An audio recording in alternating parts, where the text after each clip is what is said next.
Заводське пакування підігрівачів має такий ось вигляд, як ви бачите.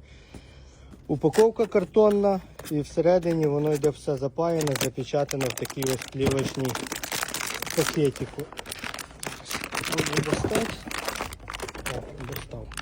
Ось так оце виглядить. 2 кВт модель, вона у нас найсвіжіша, останній ось прихід і ще додатково стрейч-плівку. Вона вся в такому ось вигляді до вас приходить. Ну і півторачка теж ось так само виглядить. Повторюсь по цінам: 1,5 кВт 1100 гривень, 2 кВт 1200, 3 кВт 1300 гривень. Контакти в шапці профілю, магазин Болгарка.